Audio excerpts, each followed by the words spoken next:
వేసవికాలపు పండ్లను ఏరుకొనిన తరువాతను, ద్రాక్ష పండ్ల పరిగ ఏరుకొనిన తరువాతను ఎలాగుండునో నా స్థితి అలాగేయున్నది.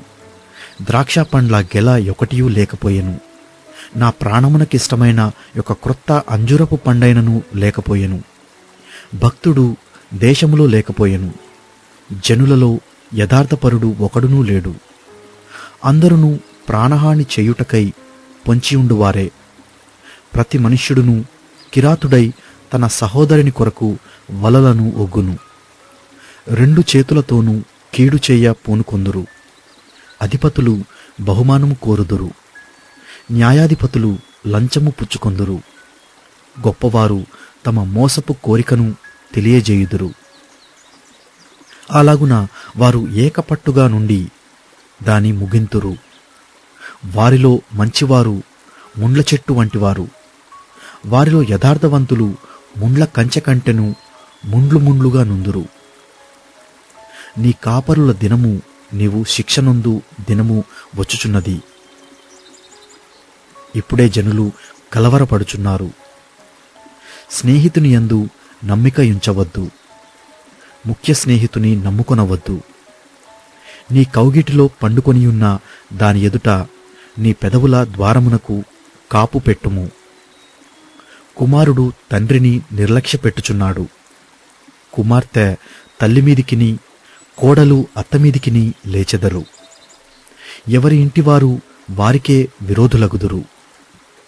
అయినను యెహోవా కొరకు నేను ఎదురుచూచెదను. రక్షణకర్తయగు నా దేవుని కొరకు నేను కనిపెట్టియుందును.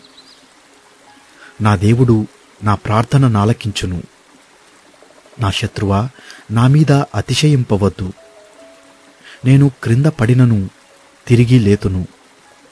నేను అంధకారమందు కూర్చున్నను, యెహోవా నాకు వెలుగుగా నుండును. నేను యెహోవా దృష్టికి పాపము చేసితిని గనుక ఆయన నా పక్షమున వ్యాజ్యమాడి నా పక్షమున న్యాయము తీర్చు వరకు నేను ఆయన కోపాగ్నిని సహింతును. ఆయన నన్ను వెలుగులోనికి రప్పించును. ఆయన నీతిని నేను చూచెదను. నా శత్రువు దాని చూచును. నీ దేవుడైన యెహోవా ఎక్కడనని నాతో అనినది అవమానము నొందును. అది నా కండ్లకు అగుపడును. అప్పుడు నీ వీధిలోనున్న బురదవలే త్రొక్కబడును. నీ గోడలు మరలా కట్టించు దినము వచ్చుచున్నది. అప్పుడు నీ సరిహద్దు విశాలపరచబడును. ఆ దినమందు అష్షూరు దేశము నుండి, ఐగుప్తు పట్టణముల నుండి, ఐగుప్తు మొదలుకొని యూఫ్రటీసు నది వరకు ఉన్న ప్రదేశము నుండి, ఆయా సముద్రముల మధ్యదేశముల నుండి, ఆయా పర్వతముల మధ్యదేశముల నుండి జనులు నీ యొద్దకు వత్తురు. అయితే దేశ నివాసులు చేసిన క్రియలను బట్టి దేశము పాడగును. నీ చేతికర్ర తీసుకొని నీ జనులను కర్మెలునకు చేరిన అడవిలో ప్రత్యేకముగా నివసించు నీ స్వాస్థ్యపు వారిని మేపుము. బాషానులోను గిలాదులోను వారు పూర్వకాలమున మేసినట్టు మేయుదురు. ఐగుప్తు దేశములో నుండి నీవు వచ్చినప్పుడు జరిగినట్టుగా నేను జనులకు అద్భుతములను కనపరతును. అన్యజనులు అది చూచి తమకు కలిగిన బలమంతా కొంచెమని సిగ్గుపడి నోరు మూసుకొందురు. వారి చెవులు చెవుడెక్కిపోవును.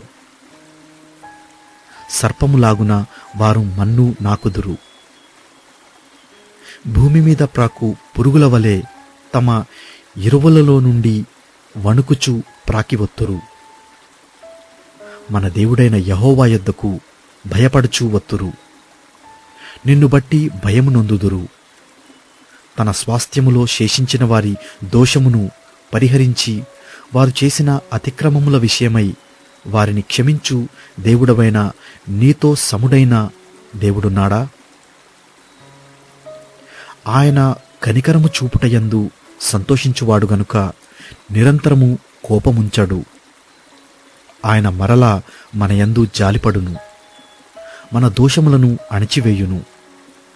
వారి పాపములన్నిటినీ సముద్రపు అగాధములలో నీవు పడవేతువు. పూర్వకాలమున నీవు మా పితరులైన అబ్రహాము యాకోబులకు ప్రమాణము చేసిన సత్యమును కనికరమును నీవు అనుగ్రహింతువు.